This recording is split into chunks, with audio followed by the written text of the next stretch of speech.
High guys, welcome back to my channel Namita লাইফস্টাইলে তোমাদের সকলকে স্বাগত। তোমরা সবাই কেমন আছো? আশা করি ভালো আছো, আর তোমাদের আশীর্বাদে আমিও ভালো আছি। আজকের রেসিপিটা হচ্ছে কুচো চিংড়ি দিয়ে কি করে বড়া বানাবে, তো সেই রেসিপিটা তোমাদের সঙ্গে শেয়ার করব। সবার প্রথমে দেখতেই পাচ্ছ অনেকটা চিংড়ি মাছ নিয়েছি, যেটা হচ্ছে একদম কুচো চিংড়ি বলা হয় যেটাকে। সেই ছোট ছোট চিংড়িগুলোকে ভালো করে ধুয়ে নিয়েছি, লঙ্কা জিরি করে কেটে নিয়েছি এর মধ্যে দিয়ে, তারপর পরিমাণ মতন বেসন দিয়েছি। বেসনটা কিন্তু পরিমাণ মতনই হবে, আর এটা বেশি হবে না, খুব একটা কম হবে না। কালো জিরে পরিমাণ মতন দিতে হবে, অল্প একটু কালো জিরে দিয়েছি। হলুদ লবণ যার যার স্বাদ অনুযায়ী লবণটা অ্যাড করবে।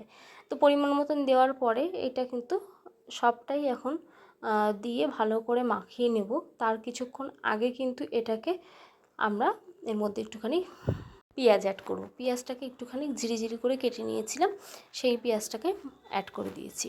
তো দেখতেই পাচ্ছ রীতিমতো সমস্ত কিছু অ্যাড করার পরে এটাকে ভালো করে এবার মাখাতে হবে। বেশ কিছুক্ষণ ভালো করে মাখিয়ে নিতে হবে, কারণ এটা একদম পুরো মাখাটা প্রপার ওয়েতে হলে পারে জিনিসটা যখন একটা শেপ অনুযায়ী দেবে কড়াইয়ে, দেখবে দারুণ একটা হয়। সুন্দর করে বেশ কিছুক্ষণ মেখে নিচ্ছে। আর এটা কিন্তু আমি করছি না, মাই করছে। তো আমি ভয়েসটা দিচ্ছি, মা এই চপটা নিজে হাতে করছে।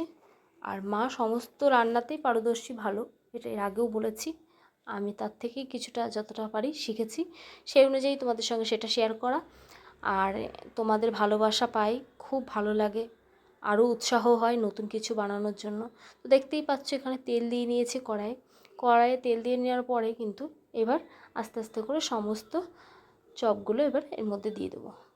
এবার চিংড়ির যে ইয়েটা তোমরা শেপ অনুযায়ী কেউ একটু বড় করতে পারো বা একটু ছোট শেপ অনুযায়ী যার যার মতন দিয়ে দেবে তেলের মধ্যে। তেলটা গরম হয়ে গেলে দিলে বেশ, এবার ছাকা তেলে এটাকে ভেজে নিতে হবে।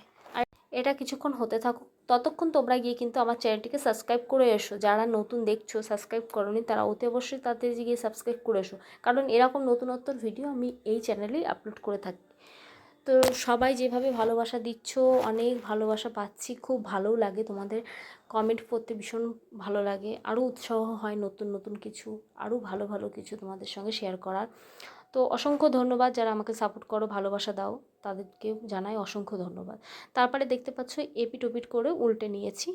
বেশ কিছুক্ষণ এটাকে ভালো করে ফ্রাই করতে হবে। দেখতেই পাচ্ছ অলরেডি হয়ে গেছে, আর এবার আমি সার্ভ করব। তো অলরেডি কমপ্লিট হয়ে গেছে, দেখতেই পাচ্ছ দারুণ লাগছে দেখতে, আর খেতে কিন্তু অসাধারণ। কারণ এই মুখরোচক জিনিসগুলো কিন্তু অনেকের বিশেষ পছন্দের। তোমাদের কেমন লেগেছে ফুল ভিডিওটা কমেন্ট করতে ভুলো না কিন্তু। তোমাদের ভালোবাসা আমাকে আরও উৎসাহ করে। তো তোমরা সব ভালো থেকো, ভালো লাগলে একটা লাইক করো, টাটা।